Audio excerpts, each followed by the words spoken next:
मलाई 1.5 लाखको खाटमा सुत्यो भनेर उडाउँथे, केपी ओलीले करोडौँ किनेर छ भनेर। मेरो भान्सामा त भाँडाकुँडा पनि आफ्नै हुन्थे, आफ्नै घरबाट लगे भाँडाकुँडा हुन्थे, के को किन्नु सरकारी बेकार। मलाई केही चाहिएकै छैन। आत्या छन् पुष्पकमल, बढ बनाउँदैछन्।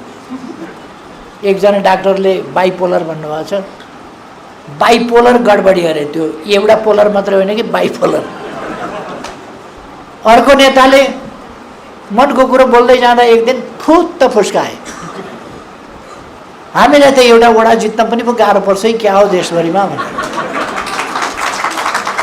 त्यो फुत्किएको हो क्या मनको कुरो। अनि मैले भने ठिकै भन्यो भनेर मैले समातिहालेँ। अनि साथीभाइले भनेछन् उनलाई, यो किन भनेको, यसो भनेपछि त कार्यकर्ताको मनोबल गिर्छ, केपी ओलीले पाइहाल्यो मौका, ठिक भन्यो भन्न थालिहाल्यो। त्यस कारण यसो भन्नु भएन भनेको। अबको चुनावमा सबभन्दा ठुलो पार्टी हाम्रै हुन्छ भनेर भोलिपल्ट बोले। सबभन्दा ठुलो पार्टी उनकै हुन्छ अरे, वडा चाहिँ जित्दैन अरे, सबभन्दा ठुलो पार्टी। सुन्नुभयो होला, सम्बन्ध बिगार्यो, अन्तर्राष्ट्रिय छिमेक सम्बन्ध बिगार्यो, जमिन छोडिदिएर सम्बन्ध सुधार्नु।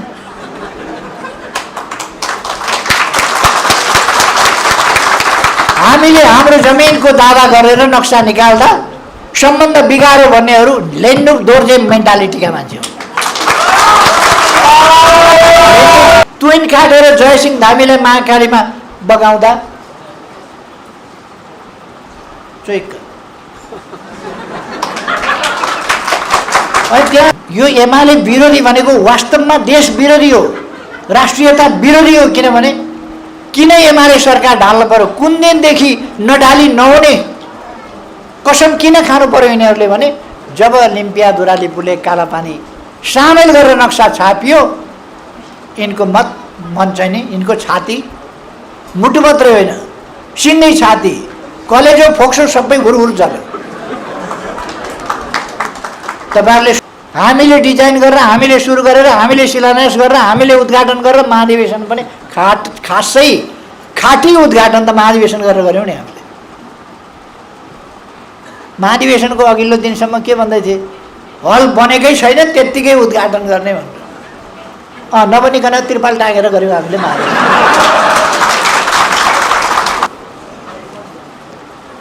विभिन्न ढङ्गले चिनजान भएका र नभएकाहरूसँग पनि भेटघाट गर्ने यो सुअवसर मिलेको छ। यस्तो चाडले एउटा मौका के पनि दिँदो रहेछ भने मलाई पनि यहाँ आएर तपाईँहरूका बिचमा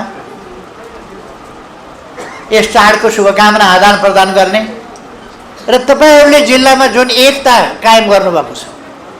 देशमा राजनीतिक लडाइँ पनि छ, देश बनाउने देश बिगार्ने, आफू बन्ने देश बिगार्ने कि देश बनाउने आफूभन्दा माथि देश हो, देश बनाउने। यस बीचमा, यी शक्तिहरूका बीचमा, देश बनाउनु पर्छ भन्ने शक्तिहरूका बीचमा र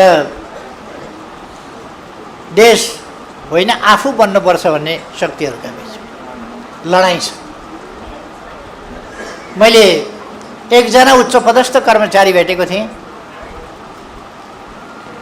अहिलेका नवनियुक्त एकजना मन्त्री नियुक्त भएर आएपछि शुभकामना दिन, उच्च पदस्थ कर्मचारी शुभकामना दिन जानुभएछ। शुभकामना दिँदा मन्त्रीलाई उहाँले भन्नुभयो, अब नियम कानुन अनुसार देशको हितमा हामी समर्पित भएर काम गर्छौँ हजुर भनेर मन्त्रीलाई भन्नुभयो। तपाईँले के कुरा गरे? म जोगी हुन आएको हुँ यहाँ, म जोगी हुन आएको, मलाई सिकाउने, तपाईँ पनि बन्नुहोस् मलाई पनि बनाउनुहोस् भनेर मन्त्रीले हप्काएछन्। ती कर्मचारी त शुभकामना दिन गएको खङ्ग्रङ्ग भुइँमा पछारिए जस्तो भएर मैले कुरा बुझिनँ, हजुर अब कानुन बमोजिम बाहेक त म गर्न सक्दिनँ, हस् नमस्कार शुभकामना छ भनेर हिँडेछन् त्यहाँ। अब यस्ता मन्त्री नियुक्त भएका छन्। यो कुनै कथा होइन, प्रचण्डले हाल्ने गर्छन् नि कथा, त्यस्तो कथा होइन। प्रचण्डले चिताउनु गएर के भनेछन् भने मलाई 1.5 लाखको खाटमा सुत्यो भनेर उडाउँथे, केपी ओलीले करोडौँ किनेर छ भनेर। मेरो भान्सामा त भाँडाकुँडा पनि आफ्नै हुन्थे, आफ्नै घरबाट लगेको भाँडाकुँडा हुन्थे। के को किन्नु सरकारी बेकार, मलाई केही चाहिएकै छैन। अब त्यहाँ प्रधानमन्त्रीको निवासमा सेना बस्छ, सेनाले खानु पर्यो होला, सेनालाई खाना पकाउनु पर्यो होला, त्यहाँ ग्यास खर्च भयो होला। मेरो श्रीमतीले बनाएको यति खाना खाएर बस्छु म, अनि करोडौँको भाँडाकुँडा चाहिँ के गर्नु? एउटा रोटी खाएर बस्छु, 2 गाँस भात खाएर बस्छु, अनि करोडौँको भाँडाकुँडा सुनका भाँडामा पकाउनु र अल्मुनियमका भाँडामा पकाउनुका बिचमा मलाई खासै फरक छैन। खै यो विरोध गर्नेहरूले यस्तो भन्ने गर्छन्, विरोध गर्नेहरूले यस्ता किस्साहरू बनाउने गर्छन्, हामीलाई कुनै किस्सा बनाउनु छैन। त्यसकारण भन्न खोजेको हामी देश बनाउने एउटा अभियानमा छौँ। त्यस अभियानबाट आतंकित भएर एउटा उनीहरूले खाना पाएनन् भन्ने चिन्ता, उनीहरूको कामै खाने हो। जोगी हुन आएको हो र भनेर त मन्त्री भन्छ, खान गएका, जोगी हुन होइन धनी हुन गएका मन्त्री। यस्तो खालको सरकार छ। यो एउटा त प्रतिनिधि पात्रको मैले कुरा गरेको, लाइनै लस्करै त्यस्तै छ। खै यस्तो बेलामा राजनीतिक वैचारिक रूपमा हामी देश बनाउने सङ्कल्पमा छौँ। हामीले समाजवाद निर्माण गर्नका लागि अहिले समाजवाद तर्फको यात्रा हामीले अगाडि बढाएका भनेका छौँ र हाम्रो कार्यक्रम अहिले समाजवाद उन्मुख कार्यक्रम रहेको छ। समाजवाद उन्मुख कार्यक्रम एउटा मैले अस्ति हाम्रो महाधिवेशनमा पनि बोल्दाखेरि भनेको थिएँ, हामी कार्यकर्ताहरूले जनताका बीचमा गएर समाजवाद मात्रै भन्ने, तर समाजवाद भनेको के हो भन्ने कुरा बताएन भने जनताले समाजवाद बुझ्दैन। समाजवाद बुझेन भने कसैले पार्टीको नामै समाजवाद राखेका छन्। त्यस्तै हो कि फुटेर गएको चोइटोले एकीकृत नाम राख्छ, त्यस्तै हो कि भन्ने अलमल हुन्छ मान्छेलाई। त्यसकारण हामीले भनेको समाजवाद के हो भन्दा देशबाट गरिबी हटाउनु पर्दछ, समृद्धि ल्याउनु पर्दछ। त्यसका लागि के गर्नुपर्छ? सम्पूर्ण क्षेत्रहरूमा उत्पादन बढाउनुपर्छ। त्यसका लागि उत्पादकत्व वृद्धि गर्नुपर्छ। उत्पादकत्व वृद्धि गर्ने, उत्पादन बढाउने, अनि त्यसका लागि के गर्नुपर्छ? विज्ञान प्रविधिको प्रयोग गर्नुपर्छ, नयाँ नयाँ प्रविधिको प्रयोग गर्नुपर्छ। त्यसका लागि बेरोजगार मान्छेलाई रहन दिनु हुँदैन। मान्छे देश बनाउँछु काम गर्छु भन्छ, हामी काम दिन सक्दैनौँ र बेरोजगार बस्छ। रोजगारीका अवसर हामीले सिर्जना गर्नु पर्यो, युवाहरूलाई रोजगार बनाउनु पर्यो। युवाहरूलाई रोजगार बनाउनु या नेपाली जनतालाई रोजगार बनाउनु या रोजगारीका अवसर दिनु भनेको एउटा, उसले सम्पन्नता हासिल गर्छ, उसको आम्दानी बढ्छ। आम्दानी बढेपछि उसले छोराछोरी पढाउन सक्छ, मान्छे शिक्षित भयो। रोजगारी दिनुको अर्थ रोजगारीमा मात्रै सीमित छैन। रोजगारी दिएपछि उसको आम्दानी हुन्छ, आम्दानीले उसले छोराछोरी पढाउँछ। बुढाबुढी, हजुरबा हजुरआमा, बा आमाहरूको स्याहार सम्हार गर्छ। रोजगारी भएपछि, आम्दानी भएपछि छोराछोरीको स्वास्थ्यमा ध्यान दिन्छ, राम्रो खाना खुवाउला। गरिबीबाट देश हट्दै जाला, गरिबी हट्दै जाला र देश गरिबीबाट मुक्त हुँदै जाला। त्यसकारण हामीले उत्पादन उत्पादकत्व वृद्धि गर्नुपर्दछ, रोजगारीका अवसरहरू सिर्जना गर्नुपर्दछ, आधुनिकीकरण गर्नुपर्दछ, देशलाई पूर्वाधारको विकास गर्नुपर्दछ। बाटाघाटा, पुल, एयरपोर्ट, जोलुङ्गे पुल, केबल कार आदिको विकास गर्नुपर्दछ। यसरी हामीले अनेक क्षेत्रमा ऊर्जाको विकास गर्नुपर्छ, विद्युतीकरण गर्नुपर्दछ। बाटो पुग्यो भने, बिजुली पुग्यो भने, गाउँमा विद्यालय छन् भने, स्वास्थ्य चौकी छ भने जनताले त्यसपछि नयाँ नयाँ खालका पेसा व्यवसाय अपनाउन सक्दछ। र त्यसमा अगाडि जान सक्दछ। अब यसरी गरिबी हटाउने, समृद्ध नेपाल बनाउने, विकासका कामलाई अगाडि बढाउने, समृद्ध नेपाल बनाउने र नेपालीलाई सुखी बनाउने। सुखी नेपाली, समृद्ध नेपाल भनेको समाजवाद हो। नेपाललाई धनी बनाउनुपर्छ, नेपाली जनतालाई सुखी बनाउनुपर्छ।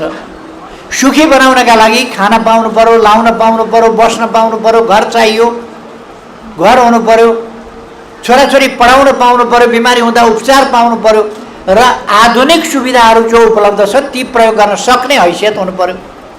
आधारभूत आवश्यकताको परिपूर्ति भनेको अब 5वटा आधारभूत आवश्यकताको परिपूर्ति, खाने, लाउने, बस्ने, शिक्षा र स्वास्थ्य जस्ता कुरा मात्रै भएनन्। अब आधारभूत आवश्यकता भने भित्र तपाईको मोबाइल पनि पर्छ। मोबाइल तपाईहरु हरेकसँग छ, मोबाइल बिना तपाईको जिन्दगी नै नचल्ने भइसक्यो। आधारभूत आवश्यकता, एक दिन चिया नखाए हुन्छ तर एक दिन त्रिपाल टाइगर थियो। के भन्छन् त भन्दा यिनीहरूको एउटै मात्रै कुरा छ। मैले एकपल्ट भनेको थिएँ केपी ओली केपी ओली केपी ओली, त्यही हो यिनीहरूको, अरू केही छैन। धारे हात लायो केपी ओलीलाई सरापो सरापो। किन केपी एउटा स्वागत गेट बनाइयो, एउटा महल बनाइयो, सोफाहरू स्वागत गरेर बसाउने, आराम गराउने सोफाहरू बनाइयो। तपाईहरुले सुन्नुभयो होला नि, 10 बुँदे सुन्नुभयो हैन? अनि जेठ 2 सुन्नुभएन? यी सबै के भने गेट, महल, यी सबै माधव नेपालका लागि बनेका थिए। वास्तवमा हामी 10 बुँदेको कार्यान्वयन गर्छौं, रचनात्मक ढङ्गले कार्यान्वयन गर्छौं, सृजनात्मक ढङ्गले कार्यान्वयन गर्छौं र अगाडि बढ्छौं। मुख्य उद्देश्य फेरि पनि एकता हो। मुख्य उद्देश्य पार्टी एकता हो। एकताका लागि जेठ 2 मा पनि आवश्यकता अनुसार फर्किन्छौं। त्यो कठपुतली ढङ्गले, के अरे कठमुल्लावादी ढङ्गले, जडसूत्रवादी ढङ्गले होइन। देशका लागि समर्पित हुने हो, देश बनाउने हो, नयाँ नेपाल बनाउने हो, समृद्ध नेपाल बनाउने हो, सुखी नेपाली बनाउने हो। त्यसका लागि हामी बलिदान हुन तयार भएर हिँडेका मान्छे हौँ, जेल खट्न तयार भएर हिँडेका हौँ। कसो मेघनाथजी जेल बस्न तयार भएर हिँडे हो नि। शासन ग्रहण गर्न ठुलो मञ्च बनाउँदै नबनाउनुहोस्, अगाडि खाली ठाउँ राख्नुहोस्, नेताहरूलाई अगाडि ठ्याक्क बसाउनुहोस्, बोल्ने मान्छेलाई रोस्टम दिनुहोस्, सभापतिलाई हाम्रो सरकार ढलाएर राम्रै पनि भोगिएका हो। हामीले सङ्गठन फेरि राम्ररी ताजा ढङ्गले सङ्गठन गर्ने समय पायौँ।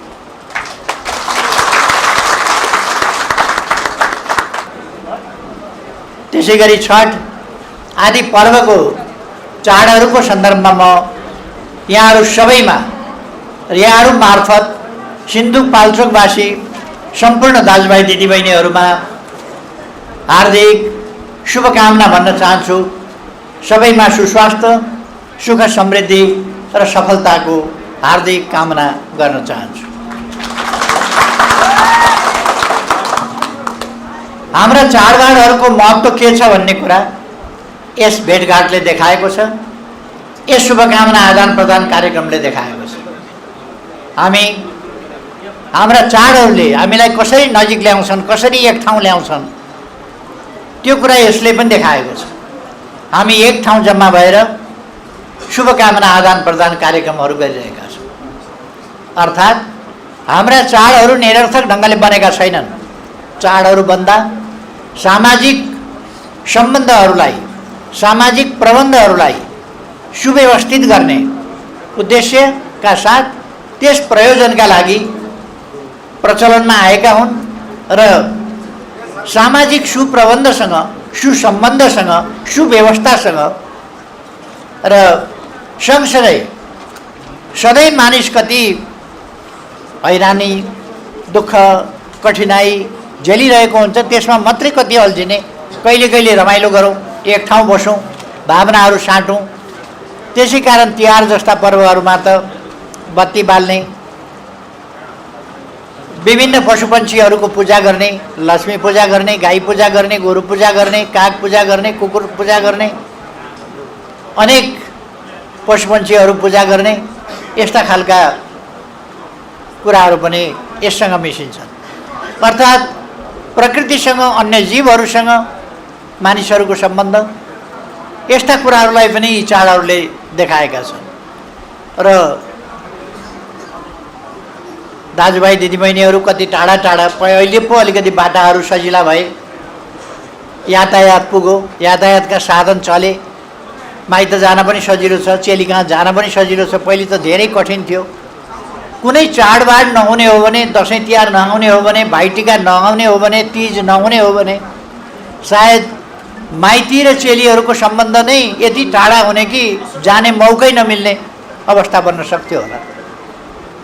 तर चाडहरूले गर्दा तीजमा चेली बोलाउनै पर्यो, तीजमा चेली आउनै पर्यो, अनिवार्य गरेपछि भेटघाट दुर्गम भए पनि हुने नै भयो।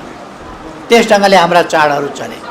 भाइटिका भनेपछि दाजुभाइलाई टिका लगाइदिनै पर्यो, चेलीबेटी कहाँ जानै पर्यो अथवा दाजुभाइ कहाँ जानै पर्यो। जता अनुकूल हुन्छ त्यो सबै चेलीबेटीहरू एकै ठाउँ भेटघाट हुने त्यो पनि अवसर मिल्ने भयो। त्यसकारण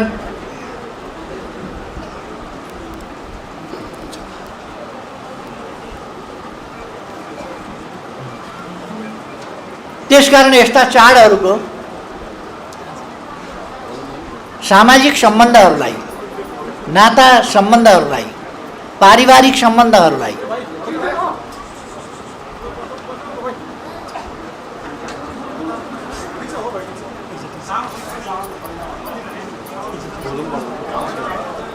यस्ता सम्बन्धहरूलाई नजिकै ल्याउने, ताजा बनाइराख्ने यस्ता कुराहरूमा हाम्रा चाडहरूको महत्त्व छ।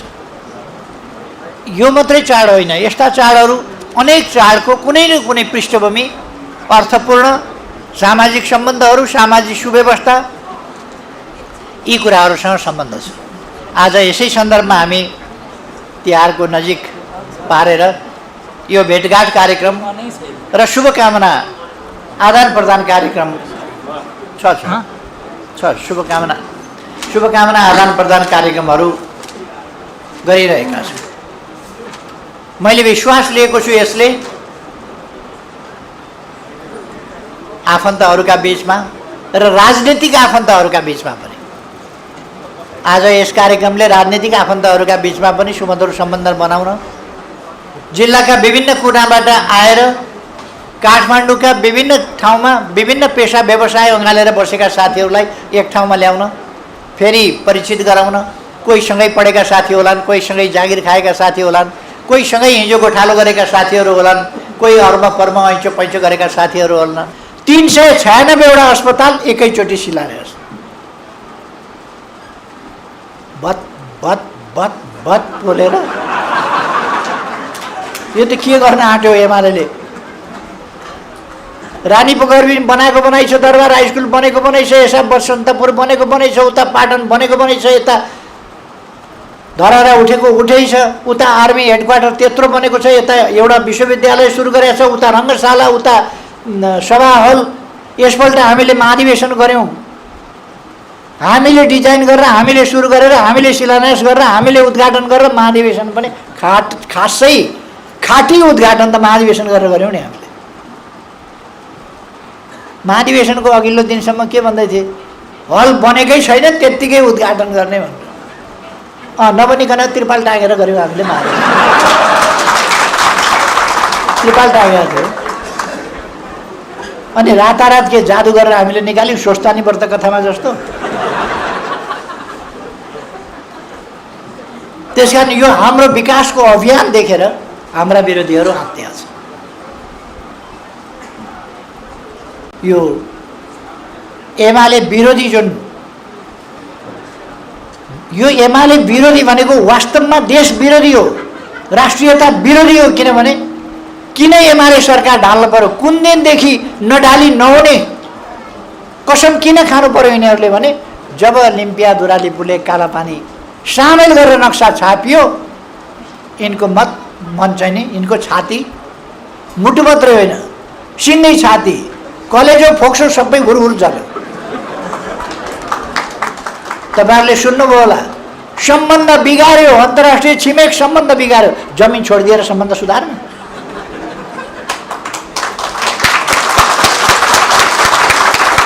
हामीले हाम्रो जमिनको दावा गरेर नक्सा निकाल्दा सम्बन्ध बिगार्यो भन्नेहरू लेन्डुक दोर्जे मेन्टालिटीका मान्छे हो। लेन्डुक दोर्जेले सिक्किम सुम्पियो, सम्बन्ध सुधारो। अलिक पछि बुढेसकालमा पहिले जाँदा रेड कार्पेट ओछ्याउँथे, पछि दर्शन भेट पाउन भन्दा सेक्सन अफिसरले त के सुब्बाले पनि दर्शन भेट दिन छोडो, दिल्लीमा छक्क पर्यो। सम्बन्ध सुधार्दा जिम्मा लगाइदिएर सम्बन्ध सुधार्दा कस्तो रहेछ? यो लेन्डुक दोर्जे मेन्टालिटी हो, सम्बन्ध बिगार्यो। अनि हामी कम्फर्टेबल सरकार बनाउँछौँ नि, हामीलाई देऊ न भनेर हार गुहार गरे। कम्फर्टेबल, यो चाहिँ कम्फर्टेबल भएन अरे, अप्ठ्यारो भयो अरे, त्यस कारण कम्फर्टेबल सरकार। कम्फर्टेबल सरकारको हामीले देख्यौँ नि कस्तो कम्फर्टेबल सरकार रहेछ। तुइन काटेर के धामी अरे, जयसिंह धामी, तुइन काटेर जयसिंह धामीलाई महाकालीमा बगाउँदा चुइक्क। अनि त्यहाँ तुइन काटियो अरे नि, पत्रकारहरूले नबोल्नुहोस् है, नबोल्नुहोस्, पत्रकारहरूले नबोल्नुहोस् भनेको छ। तुइन काटियो, मान्छे खसाइयो। के हो भन्दा गृह मन्त्रालयबाट परिपत्र जारी गर्छ नबोल्नुहोस् भनेर। नेपाली नागरिक अन्यायपूर्ण ढङ्गले कुनै पनि हिसाबले कुनै पनि गल्ती होला के होला, तर तुइन काटेर झराएर नदीमा खसाउन पाइन्छ? यस्तो कुरामा पनि बोल्न नसक्ने हुतियाराहरू देश घुमेर के भन्दै हिँडेका, जनताका अगाडि डाँट कुरा के बोल्दै हिँडेका। जयसिंह धामीलाई तुइन काटेर झराउनु बेठीको गल्ती हो, अपराध हो, त्यो दोषीमाथि कारवाही हुनुपर्छ भनेर भन्न सक्ने कि नसक्ने? त्यो भन्न नसक्ने बिचराहरू। अनि मैले एकपल्ट भनेको थिएँ, यिनीहरूले के भन्छन् त भन्दा यिनीहरूको एउटै मात्रै कुरा छ। मैले एकपल्ट भनेको थिएँ, केपी ओली, केपी ओली, केपी ओली, त्यही हो यिनीहरूको, अरू केही छैन।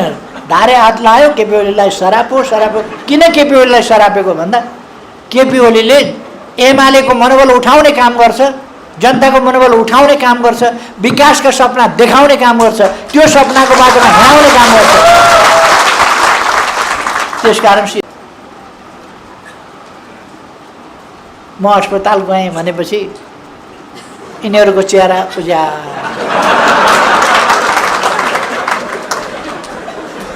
सय वाटको बत्ती बले जस्तो छ।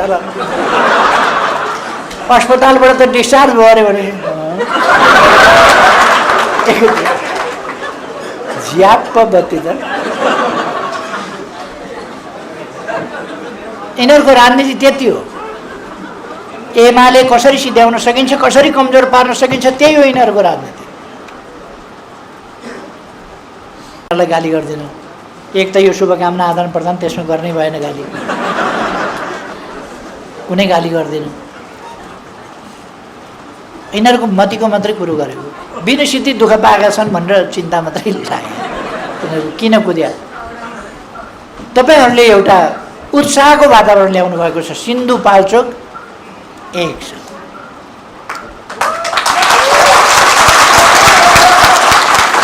मलेसियामा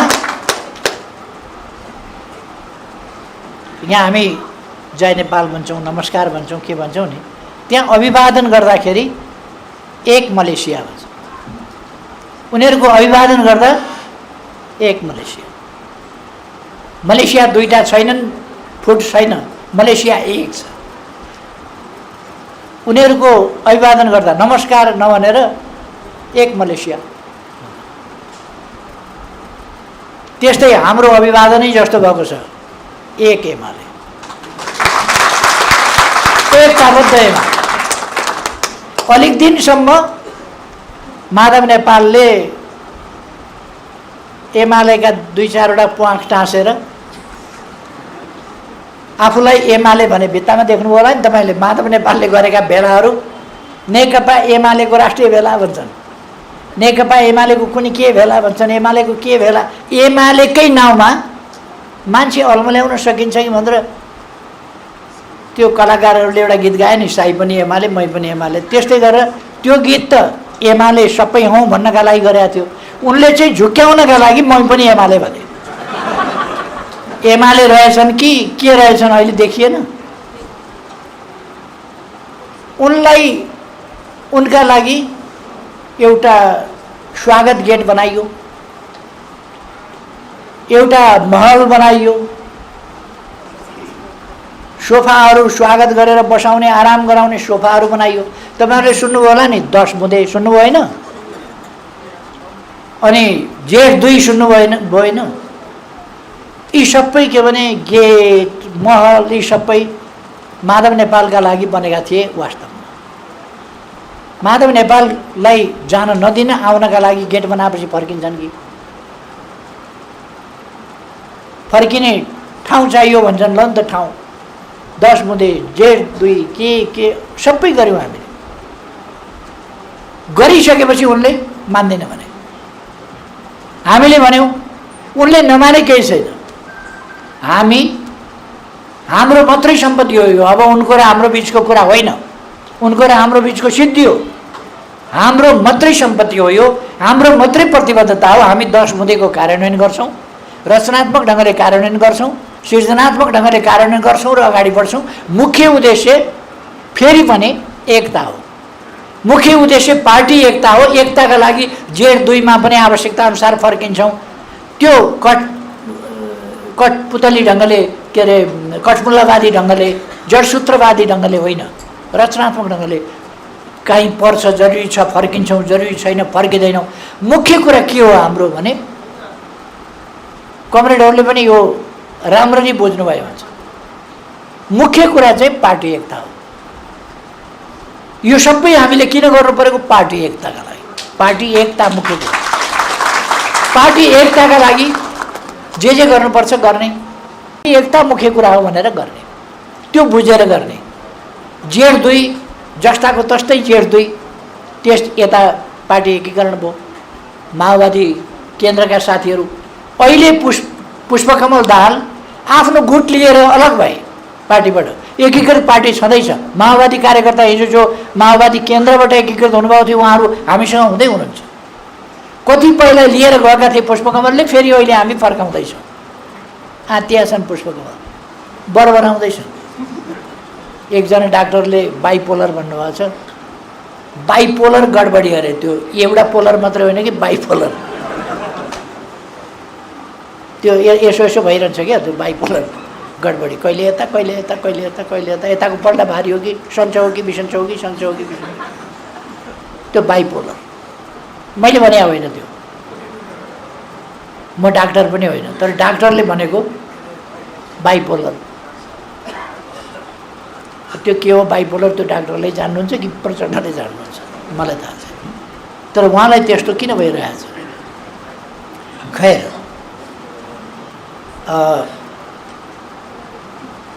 हामी अब एउटा महाधिवेशन हामीले अत्यन्त भव्यताका साथ गर्यौं। दुनिया आश्चर्यचकित भयो। अत्यन्तै भव्यताका साथ गर्यौं। त्यसको व्यवस्थापन लगायतका पक्षहरू, त्यसले महत्त्वपूर्ण कामहरू यति सहज ढंगले गर्यो। हाम्रा नीति निर्माण, हाम्रो विधि निर्माण, हाम्रा विधान निर्माण, हाम्रा संगठनात्मक प्रश्नहरूको निरूपण, यी सबै कुराहरू 6345 जना प्रतिनिधि उपस्थित भएर सर्वसम्मतिले एकदमै सजीव छलफल गरेर, सहभागिता व्यापक सहभागिताका बीचमा सजीव छलफल गरेर त्यसरी हामीले भव्य ढंगले महाधिवेशन गर्यौं। अरूको हेर्नुस् त महाधिवेशनको हालत के छ? 5 वर्षभित्र गर्नुपर्ने गर्न नसक्ने, त्यसपछि 6 महिनामा गर्नुपर्ने गर्न नसक्ने, निर्वाचन आयोगले दिएको 6 महिनाभित्र अहिले पनि 13 वटा जिल्लामा बल्ल जिल्ला अधिवेशन भएको छ, के भएको छ, प्रतिनिधि छनौट भएको होला। बाँकी नै छ। अहिले 9, 10, 11 कहिले गर्ने भनेको त्यो पनि नसक्ने भनिसके। यो कुनै हिसाबले कांग्रेसले रीति पुर्याउने कुरा हो। महाधिवेशन आयोजना गर्ने क्षमता नै कांग्रेससँग समाप्त भइसक्यो। महाधिवेशनै आयोजना गर्न नसक्ने हालतमा, अशक्त हालतमा कांग्रेस बुढो भयो। वास्तव कांग्रेस पार्टी बुढो भयो क्या, विचार बुढो भयो, केही पनि छैन। महाधिवेशन गर्न नसक्ने हालतमा कांग्रेस पुग्यो। हाम्रो पार्टी अब अस्ति हामीले असोज 15-17 एउटा महाधिवेशन भव्यताका साथ गर्यो, विधान महाधिवेशन। त्यो पनि 6345 जना प्रतिनिधि उपस्थित गराएर अब अर्को महाधिवेशन गर्दैछौँ मङ्सिर 10, 11, 12 गते। मङ्सिर 10, 11, 12 गते अत्यन्तै भव्यताका साथ हामी महाधिवेशन सम्पन्न गर्छौँ। असाधारण जनउपस्थितिका साथ महाधिवेशन सम्पन्न गर्छौँ। दुनियाँ आश्चर्यचकित हुनेछ नेकपा एमालेको क्षमता देखेर। एउटा जिल्लाको सम्पर्क मञ्चका सबै साथीहरू आउन भ्याउनु भएको छैन। कतिको काम होला, कतिको के होला, कोही कता होला, कोही कता होला, के होला, कसैको छुट्टी नमिल्ला, कसैको बुढाबुढी घरमा छोड्न नमिल्ने होला, कोही केटाकेटी छोड्न नमिल्ने होला, के होला, सबै त आउनु भएको छैन। तर पनि हल सानो भएर देखिराखेका छौँ हामीले। हल सानो भएको छ, यत्रो हल। सम्पर्क मञ्चको एउटा कार्यक्रममा हामीलाई हल सानो हुन्छ। धन्न गोदावरीमा हामीले हल बनाएछौँ र महाधिवेशन गर्न पाइयो। नत्र एमालेको त महाधिवेशन गर्ने पनि ठाउँ छैन। जिल्ला अधिवेशन गर्न गाह्रो छ, ठाउँ पुग्दैन। एउटा जिल्लाको केही सम्पर्क मञ्चका है काठमाडौँमा बसिरहेका केही साथीहरू जम्मा हुँदा यो स्थिति हाम्रो छ। अनि अरू कुनै पार्टीले हामीसँग गफ गर्न सक्ने ठाउँ छ र? नेपाली कङ्ग्रेसका नेताहरूले भनिसके, साथीहरू होस गर है, दायाँ बायाँ बस्ने साथीहरू होस गर, सबैले राम्रो सुन, एमाले फुटेको पनि छैन, टुक्रिएको पनि छैन, केही भएको छैन, शक्ति घटेको छैन, जस्ताको तस्तै छ, एमालेसँग लड्न सजिलो छैन, राम्रो तयारी गर। एकजना नेपाली कङ्ग्रेसका नेताले भने। ढिलो भए पनि बल्ल आएर अलिअलि बुझेछ, अलिअलि बुझे। अर्को नेताले मनको कुरो बोल्दै जाँदा एक दिन फुत्त फुस्काए, हामीलाई त एउटा वडा जित्न पनि पो गाह्रो पर्छ है, क्या हो देशभरिमा भनेर। त्यो फुत्किएको हो क्या मनको कुरो। अनि मैले भने ठिकै भन्यो, ठिकै भन्यो भनेर मैले समातिहालेँ। अनि साथीभाइले भनेछन् उनलाई, यो किन भनेको, यसो भनेपछि त कार्यकर्ताको मनोबल गिर्छ, केपी ओलीले पाइहाल्यो मौका, ठिक भन्यो भन्न थालिहाल्यो। त्यस कारण यसो भन्नु भएन भनेको। अबको चुनावमा सबभन्दा ठुलो पार्टी हाम्रै हुन्छ भनेर भोलिपल्ट बोले। सबभन्दा ठुलो पार्टी उनकै हुन्छ अरे, वडा चाहिँ जित्दैनन् अरे, सबभन्दा ठुलो पार्टी वडा चाहिँ जित्दैनन्, सबभन्दा ठुलो पार्टी उनकै हुन्छ। जे होस्, नेकपा एमाले यो ठुलो पार्टी एकदम आवश्यक छ। अझै यसलाई विस्तार गर्नुहोस्, अझै नयाँ साथीहरू, युवाहरू यसमा सामेल गर्दै जानुहोस्, नयाँ साथीहरू सामेल गर्दै जाउँ। र वैचारिक हिसाबले लोकपात मात्रै सिकाउने होइन, यो दिउँला, त्यो दिउँला, यसो दिउँला, उसो दिउँला भनेर दिएर आफ्नो खौरिएर मसिनो हुँदैन भन्ने नेपालीमा एउटा भनाइ छ। हिजो अलिक अबेला दारी काटेको थिएँ, बेलुका बेलुका पख, आज नकाटे हुन्छ होला भनेको बढिसक्यो। हिजो बेलुका खौरिएको, आज खोइ मसिनो। त्यसकारण यो हिजो बेलुका दिएको पनि यस्तै हो, अहिले खस्रो भइसकिहाल्छ। दारी खौरिए जस्तै हो। मैले दारी खौरिँदाखेरि हिजो बेलुका खौरियो, अहिले त फेरि मसिनै छैन। दिएर आफ्नो हुने कुरा पनि त्यो सही कुरा होइन। पद दिएर के दिएर, देशका लागि समर्पित हुने हो, देश बनाउने हो, नयाँ नेपाल बनाउने हो, समृद्ध नेपाल बनाउने हो, सुखी नेपाली बनाउने हो। त्यसका लागि हामी बलिदान हुन तयार भएर हिँडेका मान्छे हौँ, जेल खट्न तयार भएर हिँडेका हौँ। कसो मेघनाथजी जेल बस्न तयार भएर हिँडे हो नि। त्यसो गर, हाम्रो भावना, राम्रो भावना कहिल्यै पनि पुरानो हुनु हुँदैन। राम्रो भावना पुरानो हुनु हुँदैन र नयाँ भावना घुस्नै, नयाँ भावना भनेको खराब भावना नयाँ भएर घुस्न पाउनु हुँदैन। हामीभित्र त्यागको भावना, बलिदानको भावना, देशप्रतिको समर्पणको भावना, जनताप्रतिको समर्पणको भावना, आन्दोलनप्रतिको समर्पणको भावना, त्यो भावना हुनुपर्छ। त्यसका लागि मजबुत पार्टी चाहिन्छ। मजबुत पार्टीका लागि हामीले नयाँ पार्टी विस्तार गर्ने, पार्टीलाई नयाँ नयाँ ढङ्गले विस्तार गर्ने र मजबुत सुदृढ सङ्गठन बनाउन तपाईँ हामी सबैको एकता चाहिन्छ। एकता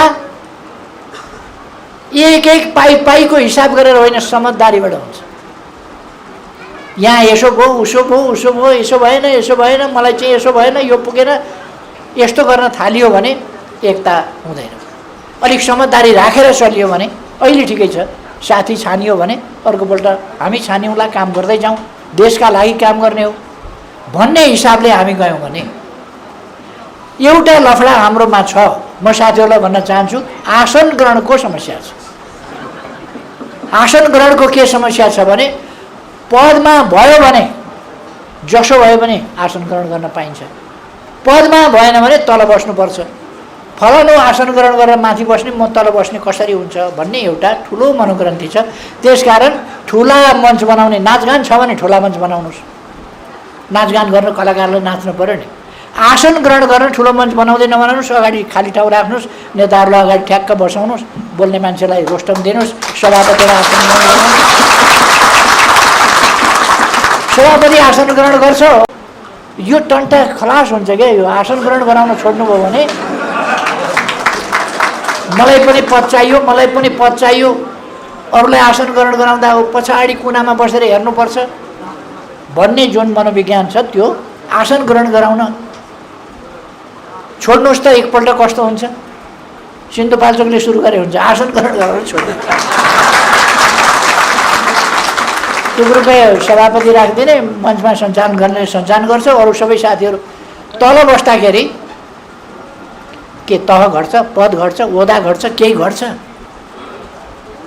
अनि यो आसन ग्रहण अरू देशहरूमा धेरै ठुलो समस्या, यो पदको समस्या हुँदैन। अमेरिकातिर सभापति पनि हुँदैन, कार्यक्रममा सभापति हुँदैन। एउटा आउँछ, उद्घोषण गर्छ, अब फलाना बोल्नुहोस्, मैले भन्छु अब म बोल्दैछु भने पनि तपाईँ मोबाइल बिना चल्नै सक्नु। हालत त्यो भइसक्यो।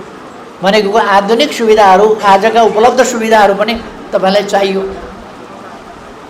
बाटोमा गाडी चलेन भने तपाईँ कार्यालय जान सक्नुहुन्न, कार्यालयबाट फर्किन सक्नुहुन्न, अथवा ती सुविधा उपलब्ध हुनु पर्यो र प्रयोग गर्न सक्ने हुनु पर्यो। यस ढङ्गले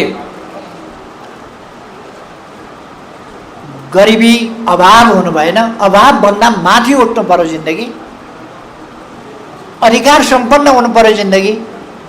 अधिकार त छ तर त्यहाँ पुग्नै पाइँदैन, संविधानमा लेखिएको छ, कानुनमा लेखिएको छ, तर पुग्न पाइँदैन भने त्यो अधिकार के काम लाग्छ। त्यसकारण अधिकारको उपभोग सम्म पुग्न पाउने, गर्न पाउने, उपभोग गर्न पाउने सम्मको पहुँच जनताको हुनु पर्यो। सामाजिक न्याय र समानता हुनु पर्यो। केही मान्छे खरबपति हुने, फोर्ब्स बुकमा नाउँ लेखाउने विश्वका धनीमा, तर यहाँ नेपालमा अधिकांश मान्छे चाहिँ गरिबै हुने कुराले त्यो दामासाही बाँड्दाखेरि आम्दानी हरेकका भागमा धेरै पर्या देखिन्छ, तर मान्छे चाहिँ गरिब भएका हुन्छन्।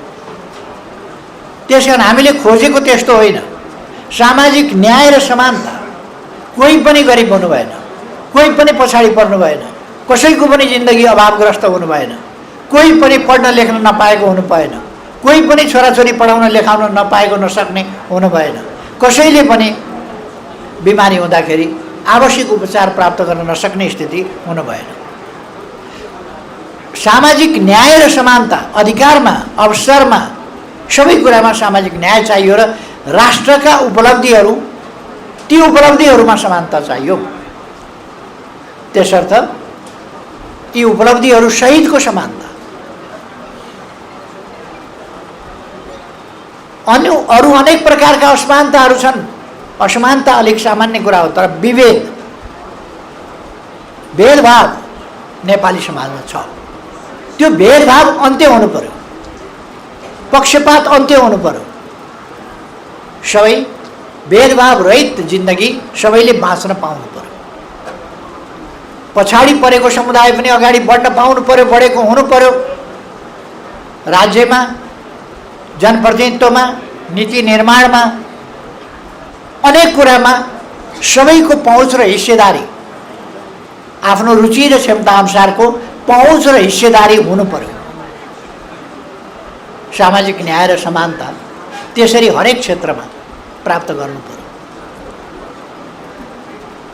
तैपनि डरको त्रासको वातावरण छ भने कसैले मेरा अधिकार खोज्छ कि, कसैले मेरो सम्पत्ति खोज्छ कि, अथवा कसैले मेरो अवसर खोज्छ कि, अथवा अरू प्रकारका असुरक्षा शरीरमा, जिउमा, धनमा, परिवारमा, अरू कुनै कुरामा असुरक्षा महसुस हुन्छ भने, शान्ति छैन समाजमा भने, शान्तिपूर्ण ढुक्कले बाँचेको छु म र मलाई कतैबाट खतरा छैन भन्ने परेको छैन भने, यताबाट खतरा होला कि उताबाट खतरा होला कि भन्ने छ भने त्यस्तो समाजमा मान्छे सुखी हुन सक्दैन।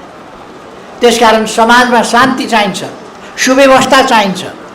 जनतालाई राज्यले दिनुपर्ने सेवा सुविधाहरू तत्काल सहज ढङ्गले उपलब्ध गराउने, परिआएका बखत राज्य उपस्थित हुने र त्यहाँ जनताका समस्या हेर्ने, त्यस खालको परिपाटी हुनुपर्छ।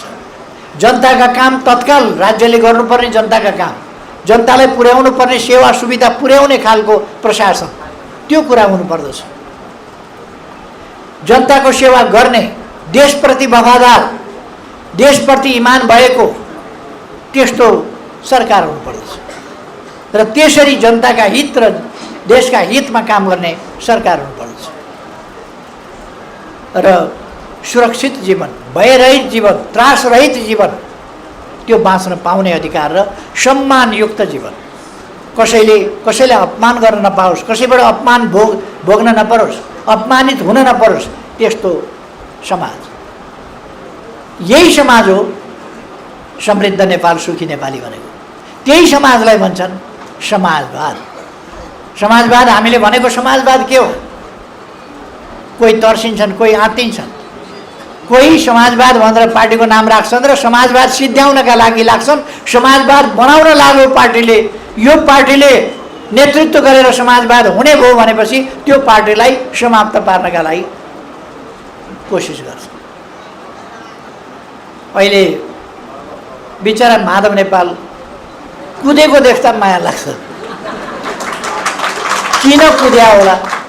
कहिले पोखरा, कहिले धरान, कहिले धनकुटा, कहिले बागलुङ, कहिले कहाँ, हातमा टोपी लिएर कुद्या छ। किन कुदेको तपाईँहरूलाई थाहा छ? देश बनाउनु होइन, एमाले बिगार्नका लागि कुद्या छ। यो एमाले बिगार्न राणा शासनमा यो जन्मिएको, यसलाई कृष्ण जस्तै जन्मिने बित्तिकै मार्न खोजेको थियो, मार्न सकेन। त्यसपछि काङ्ग्रेसको नेतृत्वमा सरकार बन्यो 8 सालमा। 4 वर्ष प्रतिबन्ध लगाएर दमन गर्दा, सानैमा बच्चै हुँदा टुकुटुकु हिँडेका बेला यो पार्टीलाई मास्न सकेन। देश दुनियाँका प्रतिक्रियावादी शक्ति लागेर 2008 साल माघ 1 गते मातृका प्रसाद कोइराला काङ्ग्रेसको सभापति प्रधानमन्त्री भए। 4 गते भारत गए। भारत 4 गते गएर 11 गते फर्किँदा भारतका सेना उत्तरी चेकपोस्टमा लगेर 17 ठाउँमा, पूर्वदेखि पश्चिमसम्म 17 ठाउँमा राख्ने सम्झौता गरेर चेकपोस्ट भारतका सेना, दक्षिणका सेना उत्तरमा लगेर उत्तरको छिमेकीका पहरेदार बनाएर राख्ने, त्यो बुद्धिका अनि राष्ट्रवादी, देशभक्त, स्वाधीनताका पक्षधर, सार्वभौम सत्ताका पक्षधर एमालेलाई सहन्छ काङ्ग्रेसले। अनि कम्युनिस्ट पार्टीमाथि प्रतिबन्ध लगायो। यो सब भएन भन्ने बित्तिकै प्रतिबन्ध लगायो। जबसम्म काङ्ग्रेसको शासन रह्यो, 4 वर्ष मातृकाको नेतृत्वमा, 9 साल, 10 साल, 11 साल, 12 साल, 4 वर्ष कम्युनिस्ट पार्टी प्रतिबन्धित रह्यो, समाप्त भएन। टङ्कप्रसाद आचार्य काङ्ग्रेस ढल्यो। टङ्कप्रसाद आचार्य प्रधानमन्त्री भएपछि टङ्कप्रसाद आचार्यले कम्युनिस्ट पार्टीमाथिको प्रतिबन्ध ज्यादती हो, फुकुवा गर्नुपर्छ भनेर तत्काल खोले। काङ्ग्रेस त्यस्तो लोकतान्त्रिक पार्टी हो जो सहयात्रीलाई प्रतिबन्ध लगाउँछ, दक्षिणपन्थी प्रतिक्रियावादीहरूलाई बोक्छ, भणुवा बिगारुवाहरूलाई बोक्छ जस्तो अहिले बोकेको छ। यो काङ्ग्रेसको आजको मात्रै चरित्र होइन। देश भणुवाहरू देशका समस्याहरू बिगारुवाहरू हो त्यस्ताहरूलाई काङ्ग्रेसले उहिलेदेखि बोक्छ। यो 7-8 सालदेखि भने नि मैले काङ्ग्रेसको प्रधानमन्त्री हुने बित्तिकै माघ 1 गते काङ्ग्रेसको प्रधानमन्त्री हुन्छ, माघैबाट कम्युनिस्ट पार्टीमाथि प्रतिबन्ध काङ्ग्रेसले लगाउन सकेन। 2/3 ल्याएको 15 सालमा काङ्ग्रेसले त्यसले सकेन। 46 सालपछि कङ्ग्रेसको बहुमत आयो। 30,000 कार्यकर्ता नेकपा एमालेका 30,000 कार्यकर्तामाथि देशभरि मुद्दा लाग्यो छ। के भनेको छ काङ्ग्रेसले तपाईँहरूलाई कुट्छ, तपाईँहरूमाथि नै मुद्दा लाउँछ। काङ्ग्रेसमाथि मुद्दा दर्तै लाग्दैन, दर्तै गर्न दिँदैन, अनि एमालेमाथि मुद्दा दर्ता गरिहाल्छ। झुटा मुद्दा हामीले दर्ता गर्न गयो, कुटाइ उनीहरूले कुटे भनेर गयो भने नगरी नहुने अवस्था पर्यो भने उताको पनि कुटे भन्ने मुद्दा हाल्छ। दुईटा मुद्दा हालेपछि अनि मिलापत्र गर्नु पर्यो भनेर सिडिओ र पुलिस धाकोधाई गरेर मिलापत्र गराउँछ गाउँका मान्छेहरूलाई दबाब दिएर। अहिलेको मात्रै होइन यो। अर्थात् मैले भनेको के भने उस बेलादेखि कम्युनिस्ट पार्टीलाई सिद्ध्याउँछु भन्दा जति कम्युनिस्ट पार्टीलाई पछाड्छ भकुण्डो जस्तै जति धेरै पछाड्छ त्यति माथि उफ्रिन्छ। भकुण्डो पछाडे जस्तो हुन्छ नेकपा। उहिले पनि धेरैपल्ट पछार्न खोज्यो, डङ्गा पछाड्यो झन् माथि, झन् पछाड्यो भने झन् माथि। अब काङ्ग्रेसले सकेन, राणाले सकेन, राजतन्त्रले सकेन, राणा खायो, काङ्ग्रेसलाई पनि अलिअलि टाउको बाँकी हो, बाँकी त खाएकै हो नि। त्यही सिटमा झारिदियो भने त काङ्ग्रेसलाई खाएकै हो। राजतन्त्र खायो, सबै सिद्ध्याएर आएको पार्टीलाई सिद्ध्याउँछु भनेर अब लाग्ने गयो भने माधव नेपालदेखि माधव नेपाल देशभरि दौडाए गरेर कुदेर बुढेसकाल चुप लागेर घर बस्नु नि पार्टी छोडेपछि। बेकारको तमासा गर्नलाई चाहिँ उता कुद्या छ, उता कुद्या छ, उता कुद्या छ, उता कुद्या छ। किन भन्दा एमाले सिद्ध्याउन किन सिद्ध्याउनु पर्यो भन्दा एमाले त अचम्मै गरो। यो 3.5 वर्ष सरकार चलाउँदा कोभिड लागेको छ, विकास भइराखेको छ, कोभिड लागेको छ, धराहरा उठिराखेको छ, कोभिड लागे बस्तीहरू बनिराखेका छन्, कोभिड लागेको छ, पुनर्निर्माण कार्य अगाडि बढेको छ, स्कुल बनेका छन्, कोभिड लागेको छ। कोभिडका बेला 210 बाटो एकैचोटि शिलान्यास गर्छ, अभियान विकासको 210 बाटो एकैचोटि शिलान्यास देशभरिको। अब कामरेड अमृत बोहरालाई म माइक हस्तान्तरण गर्छु भनेपछि उहाँ आउनुहुन्छ, उहाँले बोल्नुहुन्छ, उहाँले भन्नुहुन्छ अरुण नेपाललाई म माइक हस्तान्तरण गर्छु, उहाँले बोल्नुहुन्छ, अन्तिममा उहाँले भन्नुहुन्छ अब यो कार्यक्रम मैले समापन गर्छु। सिद्धि बोल्दै जान्छन्, हस्तान्तरण गर्दै जान्छन्, सञ्चालक पनि उही, वक्ता पनि उही। अब सभापति नहुँदा के हुन्छ त? बारमा हिजो सभापति नभएर कुटाकुट गरे हो र? त्यो त सभापति नभएर कुटाकुट त भएको होइन नि, सभ्यता नभएर कुटाकुट गर्यो। त्यसकारण हामीले सभ्यताको विकास गरौँ, सभापतिबाट हुन्छ। त्यसर्थ म साथीहरूलाई भन्न, हाम्रो पार्टी एउटा महान उद्देश्यका साथ अगाडि बढेको छ र तपाईँहरू त्यस महान उद्देश्यलाई आफ्नो ठाउँबाट जुरुक्क उठाउनका लागि अगाडि बढ्नुभएको छ। एकताबद्ध भएर तपाईँहरूलाई म प्रशंसा गर्न चाहन्छु, तपाईँहरूलाई धन्यवाद भन्न चाहन्छु, तपाईँहरूलाई सलाम भन्न चाहन्छु। तपाईँहरूको एकताका लागि, तपाईँहरूको जिल्लाको एकता, यो जिल्लाको एकताले अघि के भन्नुभएको मैले बुझिनँ। उद्घोषकले कि अध्यक्षले, जिल्ला अध्यक्षले के भन्नुभयो? 2/3 मात्रै पालिका जित्छौँ के भन्नुभयो मैले बुझिनँ। वडा अनि 2/3 वडा मात्रै, 1/3 कसलाई छोडिदिने? को छ जित्न लायकको? 1/3 जित्न लायकको को छ? 1/3 होइन, एउटा पनि छोड्ने होइन।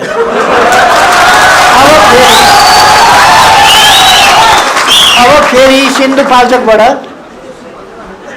अग्नि सापकोटा जस्ता मान्छे संसदीय प्रणालीका कलङ्क फेरि निर्वाचित भएर संसदमा पाइलो टेक्न पाउनुहुन्छ? कलर लगाउनु संसदीय व्यवस्थाका।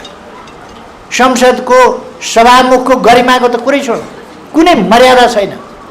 नेकपा एमालेका विरुद्धमा षड्यन्त्रमा सामेल भएर पदीय भूमिका, पदीय गरिमा, त्यो सबै कुरालाई बिर्सिएर तिलाञ्जली दिएर सरकार हुँदा संवैधानिक परिषदका बैठकमा उपस्थित भएर निर्णय गर्न योगदान गर्नुपर्ने त्यस्तो व्यक्ति अनुपस्थित हुने,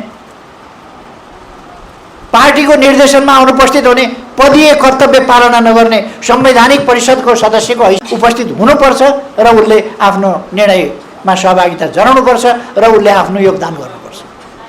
अनुपस्थित भएर असहयोग गरेर देश चल्नै नदिने, बर्बाद गर्ने प्रचण्ड नीति। प्रचण्डको नीति भनेको देश बर्बाद गर्ने। उनको दर्शन के हो तपाईहरुलाई थाहा छ नि त? धक्का, धक्कापछि क्रमभङ्ग, क्रमभङ्गपछि होइन छलाङ, छलाङपछि पुग्ने कहाँ भन्दा महाविपत्ति। दर्शनै त्यस्तो छ। कुनै बनाउने कुरा यसभित्र छ, रचनात्मक कुरा यसभित्र छ। धक्का। उनी जहाँ पुग्छन् त्यहाँ एमालेमा आउँदा अलिक सप्रेलान् कि सपारीहरूलाई के भनेर कम्ती पानी, कम्ती साबुनका डल्ला खर्च गरेँ मैले नहुने।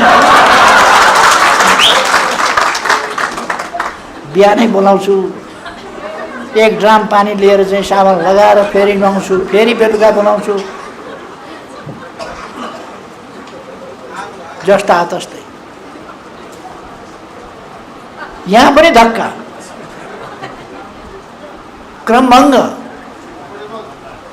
अनि त्यसपछि बुर्लुक्क उफ्रिएर छलाङ, फेरि माओवादी केन्द्र छलाङ बनाएको थियो।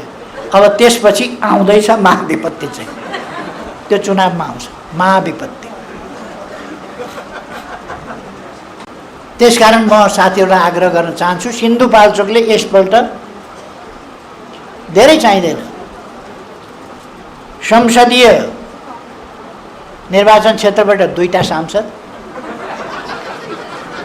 प्रदेश सभामा 4वटा प्रदेश सभा सदस्य, प्रत्यक्षमा भन्दा समानुपातिकमा अझ बढी भोट, सबै पालिकाका प्रमुख, उपप्रमुख, वडा अध्यक्ष र सदस्यहरू सहित। अनि अरू कसलाई दिने त हामीले नल्याए? के भनेर दिने? यस्तो त भन्नै हुन्न नि हो काङ्ग्रेस हो। त्यो एक तिहाई चाहिँ अरूलाई छोड्छु त भन्नै हुँदैन नि। मान्छेले, जनताले खोज्ला नि त फेरि 1 तिहाईमा योग्य को रहेछ त कसलाई दिनुपर्ने हो भनेर। योग्य नै छैन कोही, भ्रम पर्नै हुँदैन। उठ्ने पार्टीको त काङ्ग्रेस होइन, काङ्ग्रेसको सिन्धुपाल्चोकमा छ कि बेकार हो त्यो। काङ्ग्रेसका कस्ता कस्ता मान्छे छन्, सिमानामा कस्ता छन्, कता कस्ता छन्, सिमानाका कारोबार कस्तो गर्नेहरू छन्, त्यो चिन्या छैन। माओवादीकै होलान्, माओवादीका मान्छे चिनिएन, देखिएन, भोगिएन, ती पनि हुँदैन। अब अर्कोको त नाम नलिउँ, नाम। त्यसकारण यी कामहरूमा, यी देश बनाउने महान उद्देश्यमा यसपल्ट हामीले देशी विदेशी प्रतिक्रियावादीहरूले के ठानेका छन् भने एमाले टुक्राइयो, फुटाइयो, विभाजन गरियो, के गरियो, एमाले ध्वस्त पारियो, अनेक गरियो भन्ने ठानेका छन्। हाम्रो सरकार ढलाएर राम्रै पनि भोगेका हो। हामीले सङ्गठन फेरि राम्ररी ताजा ढङ्गले सङ्गठन गर्ने समय पायौँ। अलिक समय पर्खिए हुन्छ नि त। 1.5 वर्ष हामीलाई बाहिर बस्दा के हुन्छ र? कहिले कहिले यसो बाहिर बसेर सङ्गठन पनि मजबुत बनाउने, फेरि सङ्गठन मजबुत बनाएर चुनावको छेउछेउ पुगेपछि बाहिर बस्ने र सङ्गठन गर्ने, चुनाव जित्ने, फेरि 4.5 वर्ष चलाउने, अनि अर्काले चलाए पनि हुन्छ चुनाव, अनि फेरि चुनावको तयारी राम्रो गर्ने।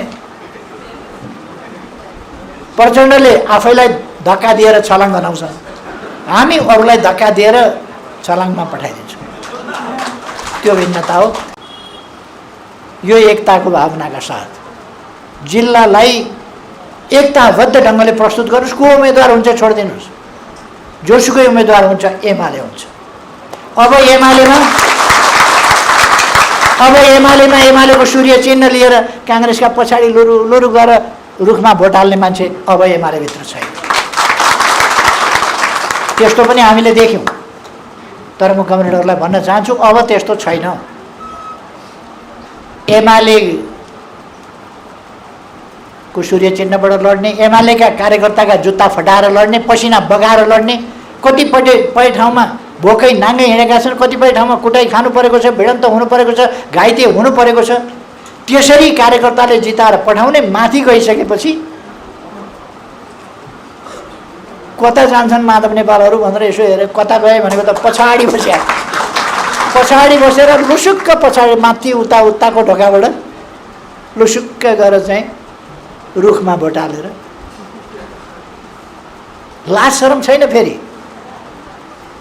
केपी ओलीको नेतृत्वमा पार्टी बिग्रिन आँट्यो अरे, पार्टी चाहिँ दक्षिणपन्थी हुन आँट्यो अरे, त्यसकारण क्रान्तिकारी बनाउन काङ्ग्रेसका पछि लाग्यो अरे।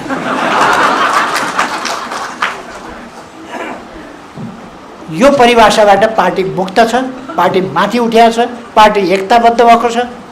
अब यस एकतालाई हामी अझ बढी व्यापकता, विस्तृतता, सुदृढीकरण गर्दै अगाडि लान्छौँ र अनुशासित पार्टी, सुदृढ पार्टी, एकताबद्ध पार्टी, गतिशील पार्टी र विजयतर्फ अगाडि बढेको पार्टी हामी विजय यात्रामा छौँ। म साथीहरूलाई यस विजय यात्रामा आत्मविश्वासका साथ अगाडि बढ्न आग्रह गर्छु। यदि आत्मविश्वास भएन भने लडाइँ जितिँदैन। आत्मविश्वास हुने, हामीसँग बढाउने आधार छन्, हामीसँग सही विचार छ, त्यो विचार बोक्ने सशक्त र एकताबद्ध सङ्गठन छ, व्यापक सङ्गठन छ, हामीलाई व्यापक जनसमर्थन छ। त्यसकारण हामी जित्छौँ, निश्चित जित्छौँ। त्यसकारण हामी आत्मविश्वास निराधार आत्मविश्वास होइन, आधारयुक्त आत्मविश्वास हामीसँग छ। त्यो लिएर आत्मविश्वासका साथ नै हामी विजय यात्रामा अगाडि बढ्नुपर्छ।